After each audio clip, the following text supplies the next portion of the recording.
하나님의 손에 붙들린 사람들, 오늘 세 번째 시간입니다. 그러니까 우리가 그동안 여러분 아벨도 했었고 또 에녹도 했었고, 오늘은 우리가 하갈이라고 하는 여종, 참 기구한 운명을 살아가는 한 여인의 이야기입니다.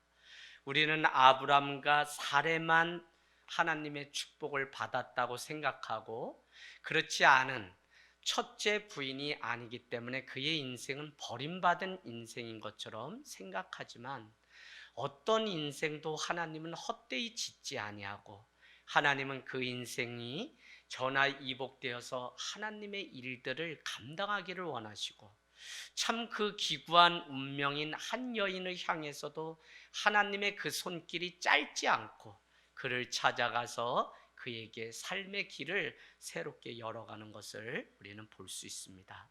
그래서 하갈, 그래도 하나님을 찾았던 사람이라고 그렇게 이름을 정해 보았습니다. 여러분, 사람들은 살아가면서 참 많은 실수를 하는데, 그것 중에 가장 큰 실수는 기다리지 못해서 일어나는 실수 같습니다. 사실 하나님은 모든 일에 있어서 정한 때가 있잖아요. 그것을 이루고 응답하기까지는 때가 있는데, 그 정한 때를 앞당겨서 내 때에 맞추려고 하는 욕심이 우리 안에 늘 있기 때문에 인간의 어리석음을 우리는 볼 수 있습니다.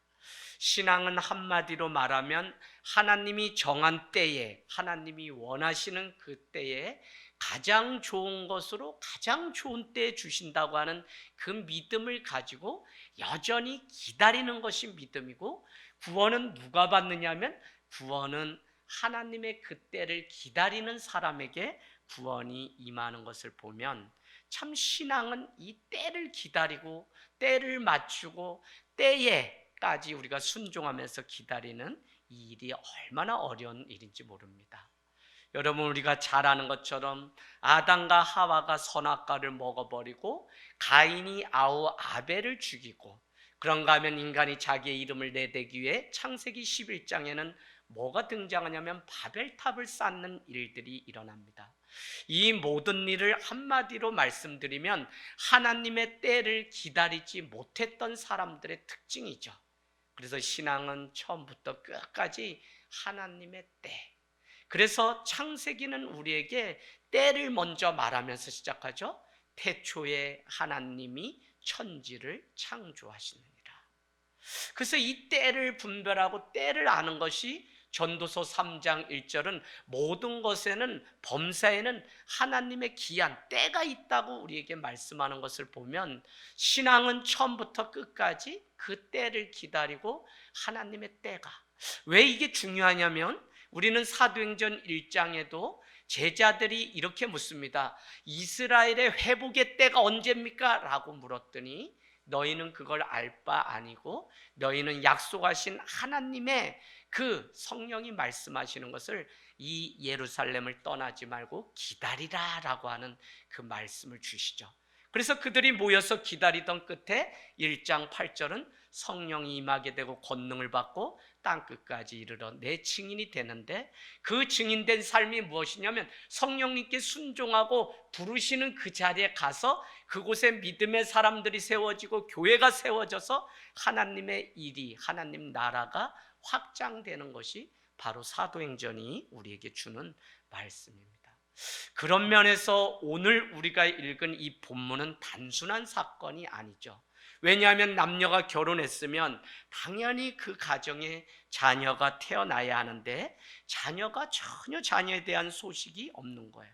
여자가 아이를 낳지 못한다는 것은 중동 지방에서는 자녀 이퀄 재산인데, 수치와 모욕감을 당하는 이 아브람과 사레의 삶이 있는 것이죠. 더구나 오늘 3절을 한번 보면, 그들은 창세기 12장에 너희가 본토 친척 아비집을 떠나 내가 내게 지시한 땅으로 가면 큰 민족을 이루고 너를 축복하는 자를 내가 축복할 것이며 라고 말했던 그 약속의 말씀이 있는데, 오늘 3절에는 가나안에 들어온 지 10년 후에 라고 하는 것을 보면, 75세에 아브라함이 갈대 우르를 떠났고요, 오늘 10년 뒤면 85세, 그러나 그 약속, 큰 민족을 이루고 무별과 같은 그 약속하였지만 아무런 결과가 오지 않자 오늘 이들 가운데 위기가 온 것입니다. 여러분, 이와 같은 비참한 상황이라면 어떻게 될까요? 그 비참함을 1절 말씀을 한번 보면 1절은 이렇게 얘기합니다. 아브라함의 아내 사레는 출산하지 못하였고, 거기 표시하세요. 출산하지 못하였고. 그런가 하면 2절에는 사레가 아브라함에게 이르되 여호와께서 내 출산을 허락하지 아니하였다라고 아예 단정지어 말하고 있는 것을 우리는 볼 수 있습니다. 여러분, 분명히 창세기 12장 2절은 큰 민족을 이룬다고 했고, 창세기 13장에는 이런 말씀이 있죠. 조카 롯과 함께 그 분깃을 따라서 목자들이 목양을 하는데 결국은 아브라함의 목자와 조카 롯의 목자들이 다툼이 생기게 되자 그들은 갈라지게 됩니다. 지금 가나안을 향해서 가는데 자기 피부치인 친척 조카를 데리고 가면 좋은데 다툼이 생기니까 갈라지고 그 마음 가운데 두려움도 있었겠죠? 그러나 우리가 잘 아는 것처럼 창세기 13장 14절에서 17절에 가면 주님은 조카 롯을 떠나보낸 후에 아브라함을 데리고 광야 가운데 나가서 이렇게 말씀하십니다. 너는 동서남북을 바라보라. 보이는 땅을 너와 자손에게 다 줄 것이며 내 자손이 땅에 티끌 같게 하겠다고 약속하셨다는 것입니다. 여러분, 이와 같이 약속하셨음에도 불구하고 10년이 지난 후, 오늘 3절은 가나안에 입성해서 10년이 지났는데도 땅에 티끌과 같은 자손은 고작하고 자기에게도 자녀 하나도 주지 않는 하나님이기 때문에 오늘 아브람과 사레의 인생은 위기가 온 것이죠. 결국 그들은 하나님의 약속의 말씀을 지키고 준행했을 때 아브라함은 아브라함으로 바뀌게 되고 사레는 사라, 열국의 엄마, 열국의 아버지라고 하는 아브라함과 사라로 이름을 바꿔주십니다. 그러기까지는 이들은 계속 기다려야 되는 고통 가운데 살아가고 있는 것을 볼 수 있습니다. 사람이 누구냐면 여러분, 10년 전에 약속했던 그것을 지금 벌써 잊어버리고 일이 일어날까 될까 말까 고민하는 것을 보면 하나님의 약속의 말씀이 우리 가운데 임하는 것은 너무 중요한데 그 약속을 기억하고 내 삶 가운데 날마다 하나님의 약속됨을 인정하는 그것은 우리에게 또 다른 신앙의 한 부분이에요. 다 기도하면 약속 있고 말씀 들으면 다 무엇인가 일어날 것 같은데 약속의 말씀을 들고 삶의 자리로 가면 왜 염려하고 왜 고통 가운데 우리가 늘 살아가냐면 그 말씀을 기억하지 않게 되기 때문에 우리는 우리의 방식과 우리의 살아온 습관대로 그 일을 해결하려고 하는 유혹에 부딪힐 때가 있습니다. 오히려 하나님이 출산을 허락하지 않는다고 했던 말이 없는데 그들은 않는다고 그렇게 단정지어 말을 하고 있는 것을 우리는 볼 수 있습니다. 그래서 우리는 하나님의 약속이 굳건하게 나의 믿음으로 작동하지 않으면, 살아계신 하나님을 경험하지 못하게 되면 자기 수단으로 이 문제를 돌파하려고 하는 인간의 어리석음, 그 어리석음은 어떤 것이냐면 말씀의 근거를 두지 않고 결국은 합리성과 효율적인 것을, 세상의 이론들을 다 갖다 긁어서 이렇게 해서 안 될 거라고 자기가 결론을 내리는 상황 가운데, 목사님 제가 왜 예배를 못하냐면요, 목사님 제가 왜 그걸 못 드리냐면요, 목사님 제가 왜 그걸 못 가냐면요, 결국은 이래서 이렇습니다 라고 말하려고 하는 유혹이 우리에게 늘 있어요. 근데 여러분, 그거 안 했다고 제가 뭐라고 하는 게 아니라 결국은 우리는 그걸 알아야 돼요. 하나님의 말씀이 내 안에 기억하거나 잊지 않게 되면 우리는 금세 세상적인 방법으로 이 문제를 돌파하려고 하는 유혹이 온다는 것입니다. 그 결과 하나님의 때를 기다리지 못하기 때문에 우리는 많은 실수를 경험하게 되는 것이죠. 에녹이 지난주 왜 대단한 사람이었나요? 하나님과 동행했던 사람 에녹. 그는 결국 어떻게 해요? 그의 자녀 무드셀라의 이름이 뭐라 그랬죠? 그가 죽으면 곧 심판이 온다. 그래서 969세 가장 오래 산 사람이 무두셀라인데, 아버지 에녹은 어떤 마음으로 살았냐면 그가 969세가 되기까지 하나님의 심판의 때를 기다리며, 그럼 그냥 기다렸냐? 그때까지 깨어서 내가 해야 될 일이 무엇인지를 알고 하나님과 동행하는 그 삶을 놓치지 않고 살았다는 거예요. 우리는 때를 기다리라고 하면 언제 돼요 언제 돼요 계속 이럴 수 있지만, 사실 그 때를 기다리는 사람은 하나님의 때를 기다리며 예배하고 말씀과 기도 가운데 날마다 살아가는 그 삶, 그것이 진짜 믿음인 것이죠. 그래서 여러분, 오늘 85세가 되고 10년이 지나도 영원하신 하나님의 약속이 자기 삶 가운데 이루어지지 않고, 또 어떤 면에서 나도 10년이면 기다릴 만큼 기다렸다고 하는 그 유혹도 자기 안에 있을 수 있습니다. 그렇기 때문에 자기의 방법으로 이 문제를 해결하려고 하죠. 자, 오늘 이 하갈의 사건은 18장에도 한 번 더 등장해요. 그래서 하갈은 성경 다른 곳에 찾으면 더 이상 등장하지 않아요. 16장과 18장에 등장하는데 18장 10절에 가볼까요? 18장 10절. 얼마나 믿음이 없었는지, 기다리지 못했는지를 우리에게 가르쳐 주는데, 10절, 그가 이르되 내년 이맘때 내가 반드시 너에게로 돌아오리니 너의 아내 사라에게 아들이 있으리라 하시니, 사라가 그 뒤 장막문에서 들었더라. 아브람과 사라는 나이가 많아 늙었고 사라에게는 여성의 생리가 끊어졌는지라. 12절, 사라가 속으로 웃고 이르되 내가 노쇠하였는데 내 주인도 이제는 늙었는데 내게 무슨 즐거움이 있으리요. 13절, 여호와께서 아브라함에게 이르시되 사라야 왜 웃으며 이르기를 내가 늙었거늘 어떻게 아들을 낳으리요 하느냐. 14절, 여호와께 능하지 못한 일이 있겠느냐. 기한이 때가 이를 때에 내가 너에게 돌아오리니 사라에게 아들이 있으리라고 하는 약속이 있습니다. 그럼에도 불구하고 이 말씀 쭉 보니까 사라는 나이가 많아서 생리가 끊어졌고, 나의 주인 아브람도 이제는 나이가 많아서 그 구실을 하지 못하기 때문에 이제는 자녀라는 것은 우리 인생에 볼 수 없는 일이라고 생각했다는 것입니다. 믿음이 없으니까 계속 내가 이맘때 돌아오면 너에게 아들이 있을 거다, 아들이 생길 거라고 재차 또 말씀을 18장에 하는데도 사라와 아브라함은 그것을 믿지 않고 속으로 비웃은 거예요. 내가 어떻게 이 자녀를 낳을 수 있어? 라고 얘기했다는 것입니다. 여러분, 부흥은 누가 할 수 있는 거냐면 우리가 하는 것이 아니다. 하나님의 때가 반드시 있다. 하나님이 살아계시고 교회 주인이시기 때문에 하나님이 교회를 반드시 부흥시키리라고 하는 그 믿음이 목회자부터 성도에게 없다면 그 교회는 부흥을 기대할 수 없어요. 그러나 현재 되어지지 않고 겨우 한 사람, 겨우 우리 아이 하나가 돌아와서 이제 서기까지 몇 년이 지나 이제 중학생이 되고, 그러나 몇 년이 지나니 또 대학생이 되고, 몇 년이 지나니 안지연, 전영신, 이용아, 전영빈, 오승준 이런 아이들이 생겨지기까지는 13년의 시간이 기다려야 됐다면 여러분, 한 사람이 세워지는 일이 얼마나 어려운지. 아무것도 모르는 이 순수한 아이가 세워지는 것도 어려운데 평생 내 방식대로 살던 사람이 주님 앞에 와서 깨지고 주님을 인정하고 그분 앞에 내 삶을 드린다는 것은 정말 어려워요.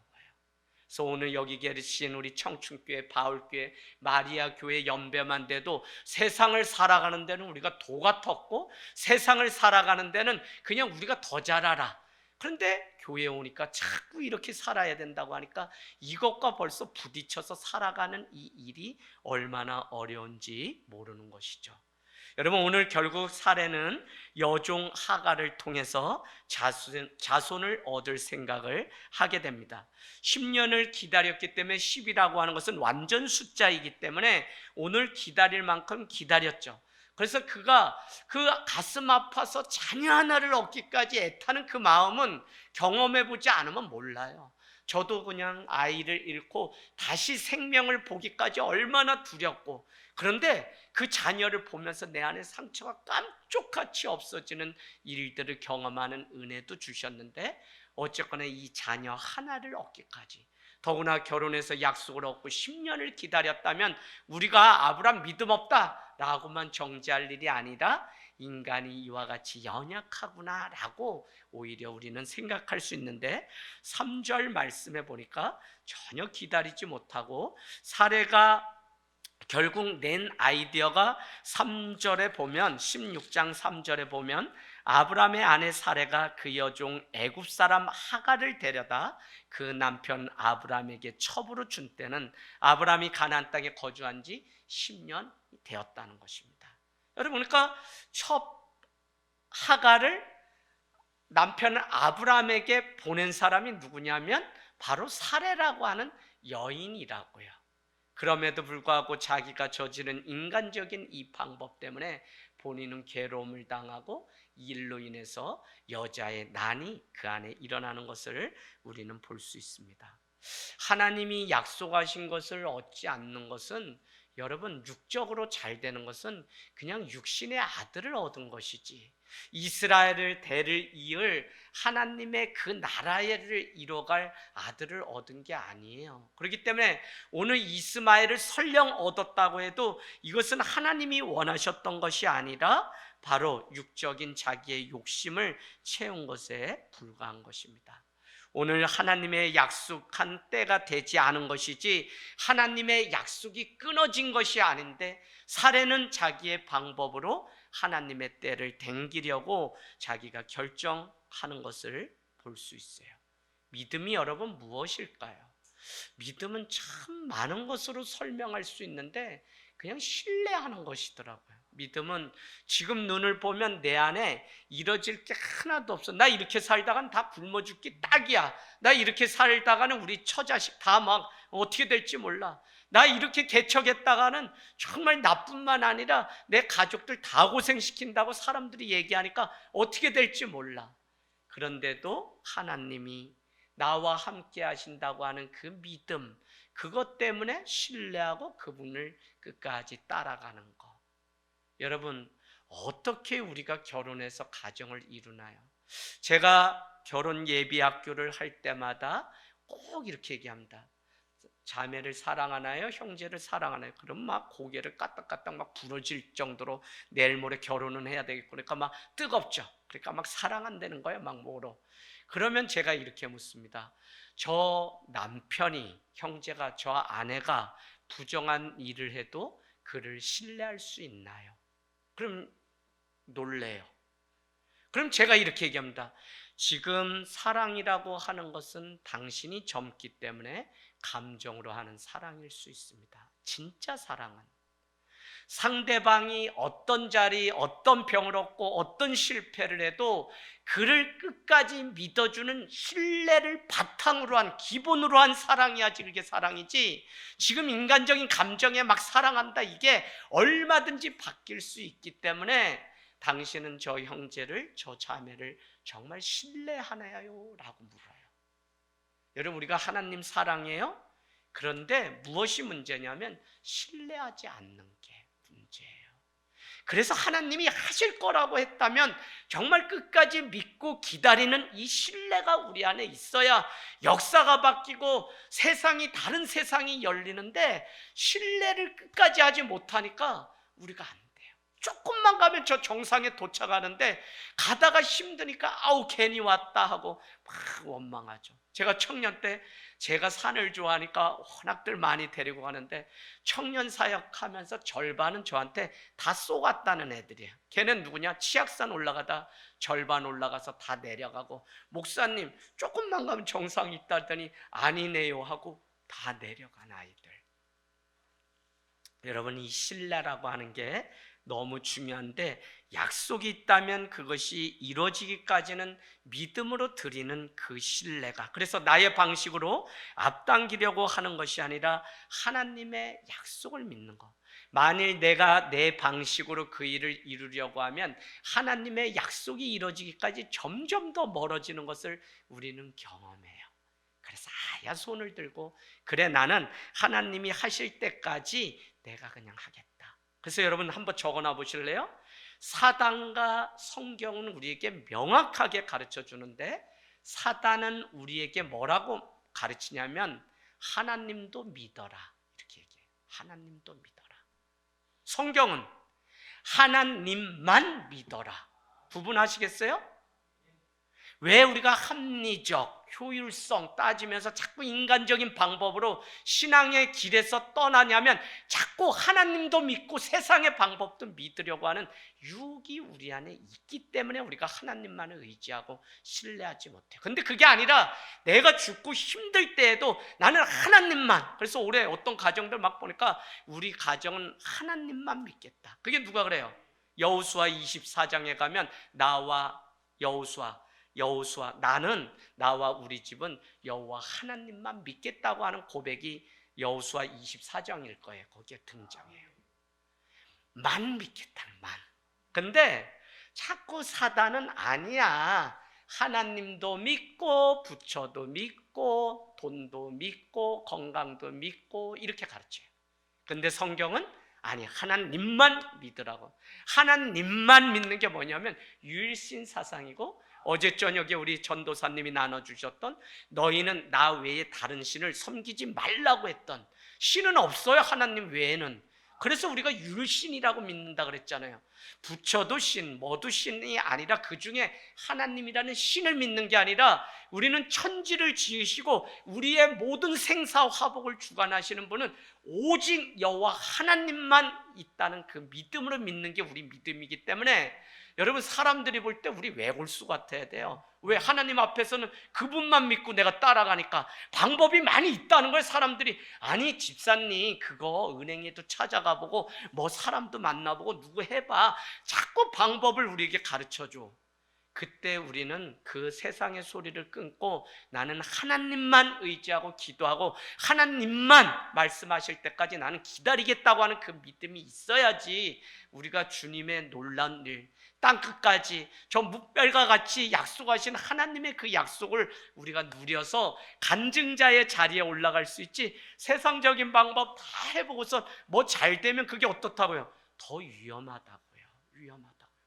오늘 세상적인 방법으로 분명히 아브람과 살에 너를 통해 이스라엘을 다스릴 후손 씨앗을 주겠다고 했는데, 이 85세가 되니까 아브람은 더 이상 노쇠해지고 살에도 생리가 끊기고, 그래서 어떻게 할 방법이 없는 인간적인 그 방법 때문에 세상적으로 보면 그게 맞는 말이지, 100점짜리지. 그런데 하나님은 우리가 하나님의 능력을 새 장 안에 가둬놓지 말라고 하는 책 제목이 있는 것처럼, 하나님은 우리의 재앙 가운데 갇히는 분이 아니라 전지전능하시기 때문에 그분을 믿고 신뢰하면 그분은 그 이상을 뛰어넘어서 하시는 분이라고요. 죽은 나사로도 살리신 하나님이 그까짓 거 잃어버린 돈을 뭐를 우리 못 찾겠어요? 건강 그거 못 찾겠어요?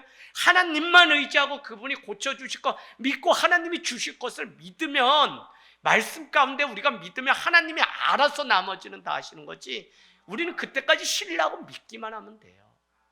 참, 그래서 이 믿음은 또 다른 말로 그냥 신뢰하고 떠나는 뭐냐면 모험이야, 모험. 참 모험.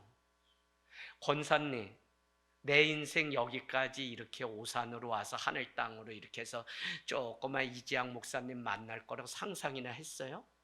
아니지. 그냥 내가 갈 바를 알지 못하지만 떠나왔더니 여기에. 오늘 교제하는데 제 마음에 딱 와닿았어요. 한 분이 저한테 뭐라 하냐면, 나이 먹는 것과 어른이 되는 거는 다르다는 거를 요즘 느껴요. 그래서 제가 그게 뭐예요? 라고 얘기했더니, 나이 먹는 거는 그냥 나이 먹고 어른이 되는 건 뭔가 더 좋은 의미인데, 이렇게 사람을 만나고 이야기를 나누면 그냥 나이가 먹는 것은 내가 막 얘기하고 그냥 돌아오는 거야. 내가 가르치고 하고 싶은 소리 내 감정대로. 근데 어른이 된다는 거는 돌아와서 이렇게 생각해. 내가 그 말을 하지 말걸, 내가 괜히 말해서 저 사람 상처받는 거 아닌가, 내가 괜히. 그러니까 자꾸 그냥 자기 부인을 하고 그냥 안 하는 게, 그게 지혜로운 삶이죠. 그래, 나이 먹는 것과 어른이 되는 것은 다르구나. 우리 사회나 성경은 장성한 분량이 바로 어른을 의미하는 거죠. 내가 누군가의 마음 아프게 하지는 않았나? 내가 누구를 놓치지 않았나? 내가 내 바쁜 일 때문에 누구 한번 손잡아주고 왔어야 되는데 아우 내가 그걸 못했구나 라고 하는 이 마음이 어른이 되어가는 거죠. 여러분, 오늘 사단은 자꾸 우리를 유혹하는데 안 된다는 부정적인 생각을 우리에게 계속 넣어줘요. 근데 교회를 와서 보니까 목사님이 계속 됩니다, 기도합시다, 아이 주십니다, 고쳐주십니다 계속 하는데 안 된 게 있냐고. 다 됐죠. 할렐루야.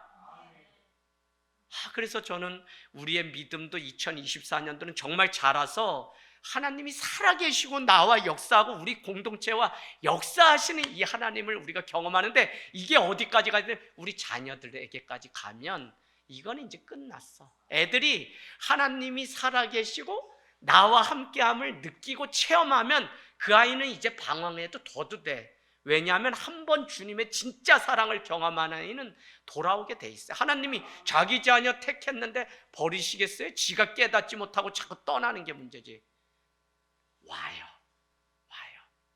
자고 있는 아이 그 기전에도 우리의 그 기도가, 난 막 그래서 신난 게 뭐냐면 저 집사님 지금 안 오시면 자기 괴로워서 잠도 못 잘 텐데 몸 배짱으로 저러고서 계속. 왜? 교회는 변함없이 늘 기도하니까. 목사님 감사해요, 저희 위해서 기도했는데 제가 깨닫지 못했어요. 목사님 감사해요. 저 이번 주에 제 인생의 하이라이트 한 장면을 뽑으라면 하랑이가 1등해서 막 이거 나랑 상관없어, 그거 자기 줄 까먹고 그냥 자기 하는 거지.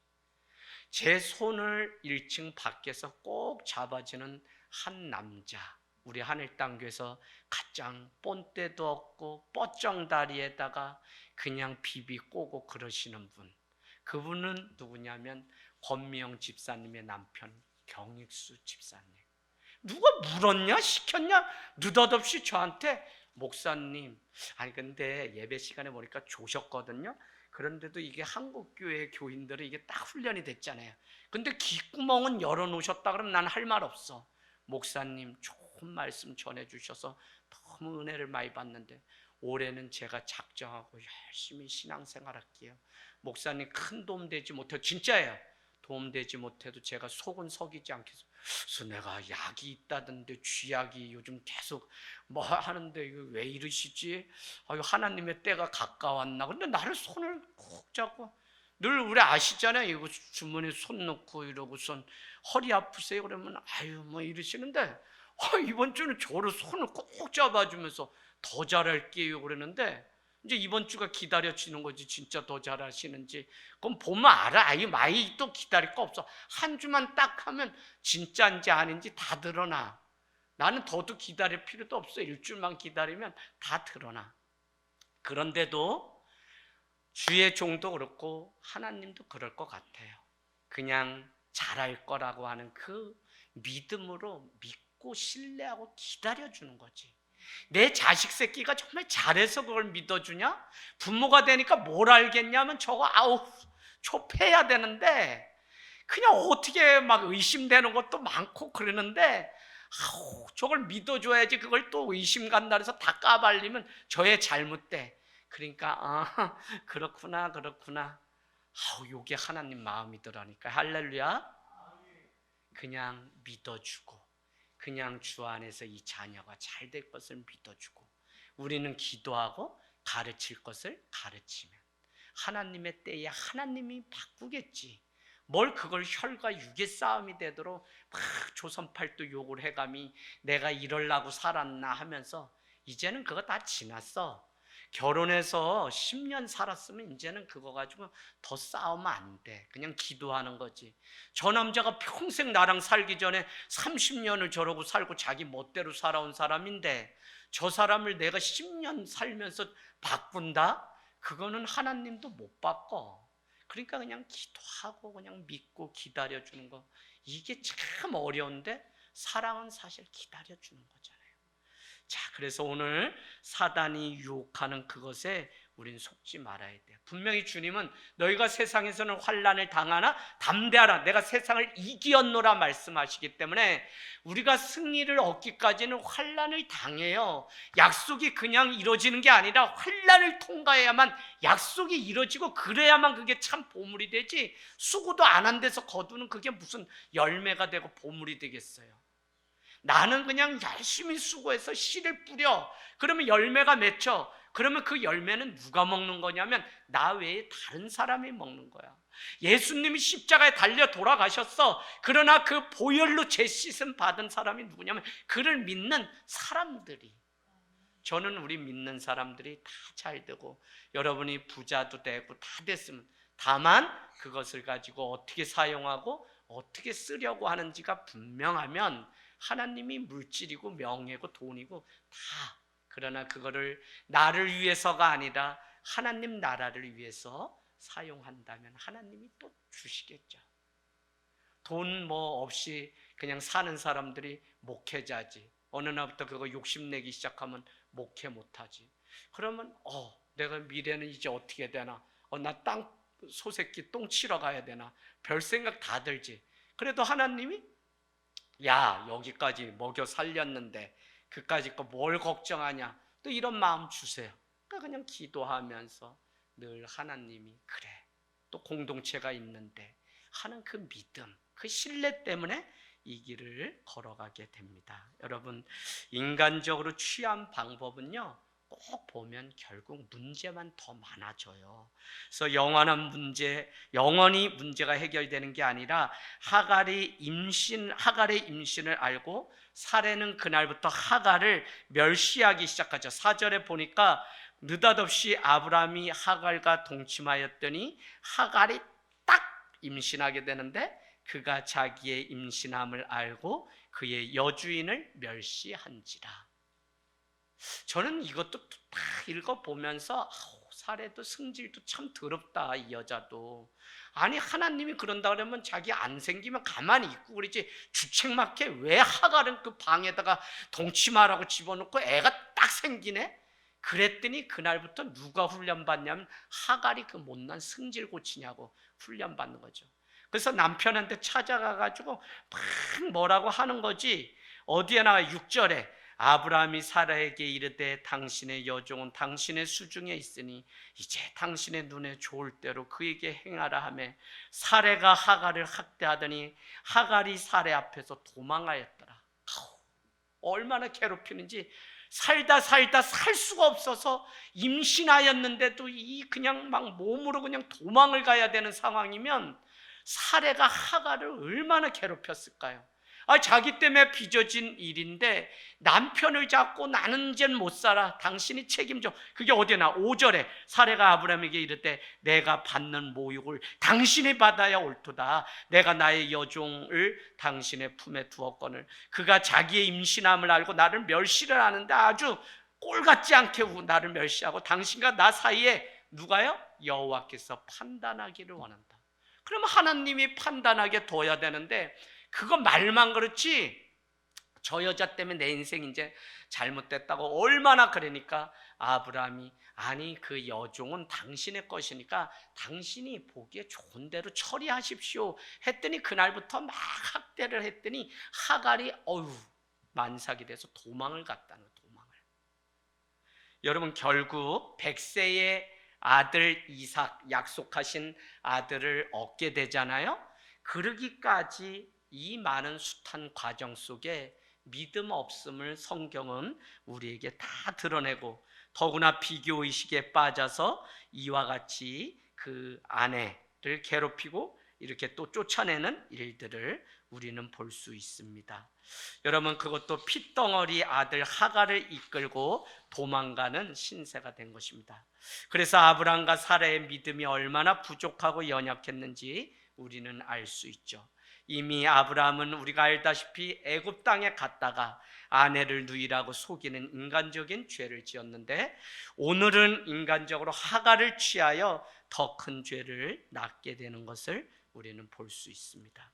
죄도 계속 반복하고 끊어버리지 못하면 습관이 되고요, 습관이 그 사람의 인생이 되는 것을 보면 내가 예수를 정확히 믿어야 되는 것은 내 때에 분명히 끊어야 될 것을 끊어야 되는 그 사명이 있는데, 그것을 끊지 않으면 그것이 우리를 발목을 붙잡는 것을, 그래서 편하고 좋고 사람 보기에 좋은 방법을 취하는 것이 아니라 주님의 것이 아니면 우리는 끊어버려야지.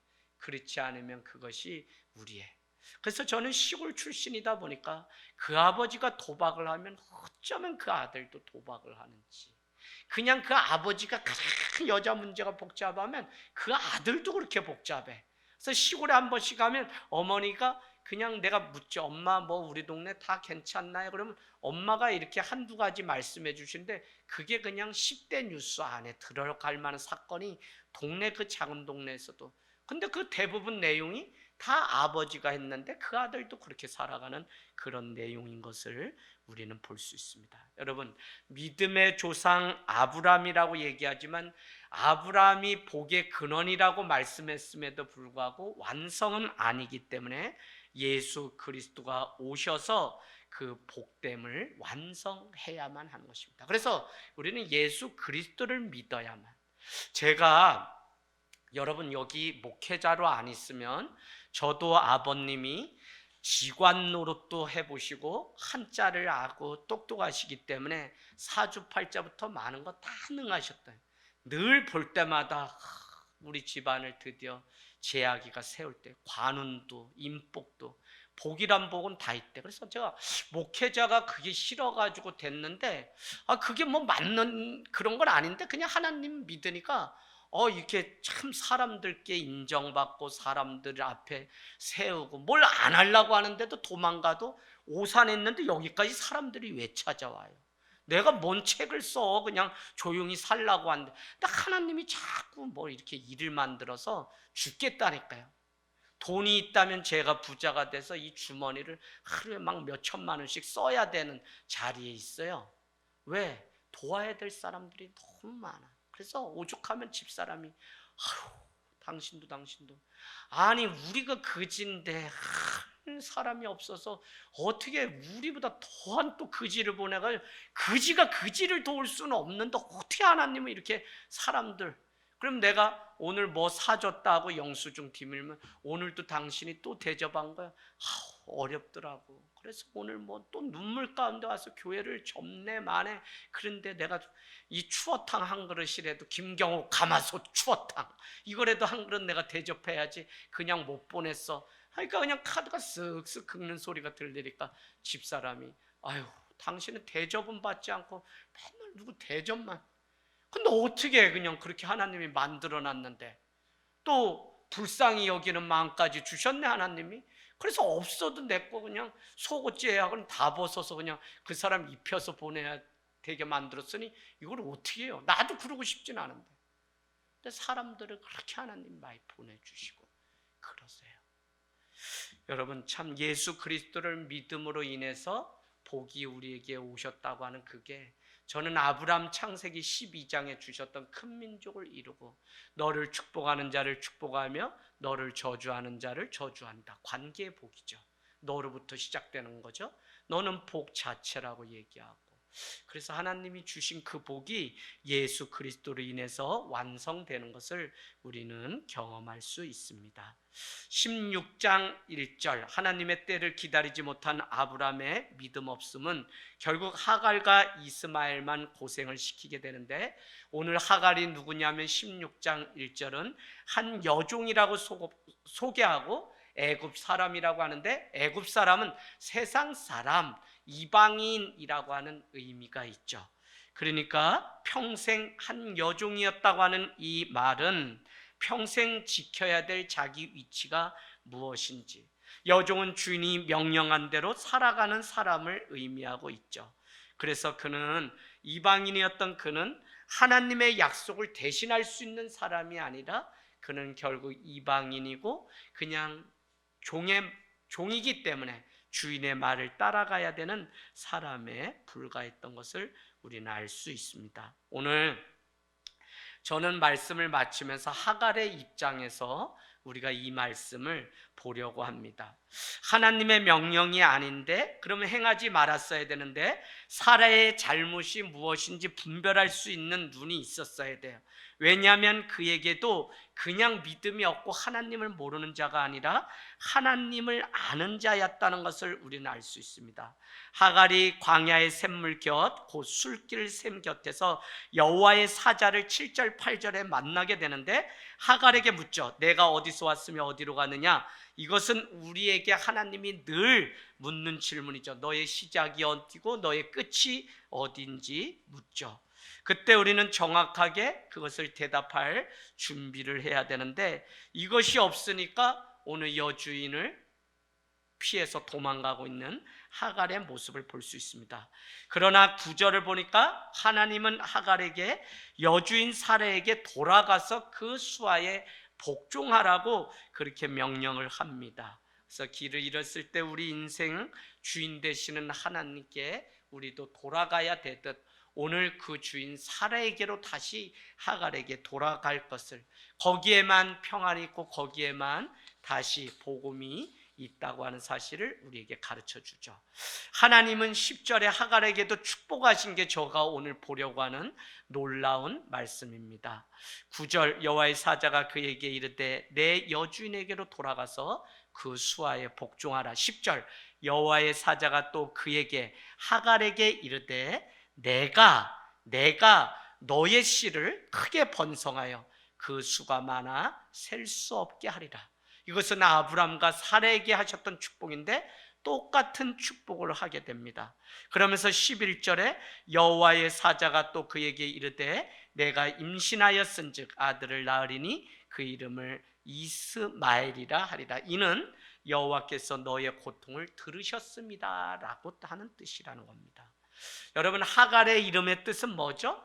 도망간다라고 하는 의미가 있는데 도망을 가는 하갈에게 주님은 광야길 가운데서 만나주시고 그에게도 내 씨가 크게 번성할 것을 말씀하시고 그런가 하면 너의 고통을 들었다는 의미에서 이스마엘이라고 하는 그 축복을 주셨다는 것입니다.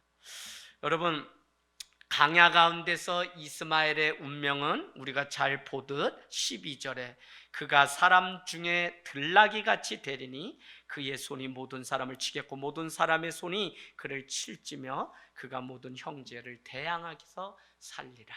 그래서 우리는 이스마엘이 결국은 아랍을 대표하는 그 이슬람의 조상이 되는 것을 우리는 볼 수 있죠. 그런가 하면 100세에 얻은 아들 이삭을 통해 우리는 이 기독교의 뿌리인 전통이 이어지죠. 그래서 지금도 중동 한복판에는 하나님의 약속의 때를 지키지 못함으로 인해서 한배에서 나온 두 형제가 계속적으로 아브라함의 믿음 없음으로 인해서 갈라져서 다투고 싸우고 있는 일을 2000년이 지난 지금도 저기 이스라엘은 계속적인 전쟁을 보게 되면 우리가 어떻게 살아가야 할지를 다시 알게 됩니다.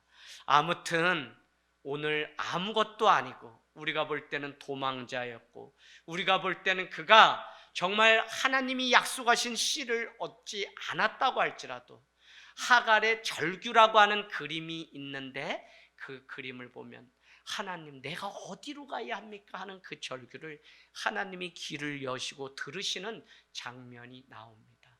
여러분, 그가 잘못이 아니라 그 앞에 놓인, 물론 하나님의 구원사 드라마 가운데 하갈은 그렇게 쓰임받을 수밖에 없다고 할지라도 하나님은 그 여인을 외면하지 않고 그의 원통함까지 들으시고 너의 고통을 내가 들었다라고 하는 의미로 이스마엘이라고 하는 자녀를 주셨고 씨가 많게, 물론 믿음을 들이지 않고 그가 잘못됨으로 인해서 아랍의 그 조상이 된 것이 너무 잘못된 일이죠.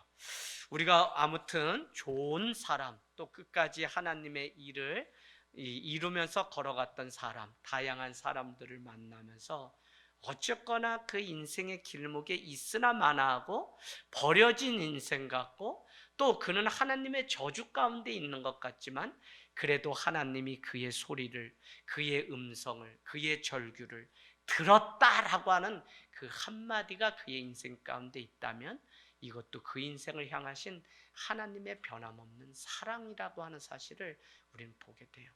저는 제가 왜 이 말씀을 오늘 전하냐면 어찌 보면 우리의 이 땅 가운데 살아가는 삶이 사례와 같이 아브라함과 같이 행하는 모든 일이 다 잘 되고 인정받고 막 그런 것 같지만 때로는 내 삶처럼 기구하고 때로는 눈물겨운 삶이 없을 때가 있습니다.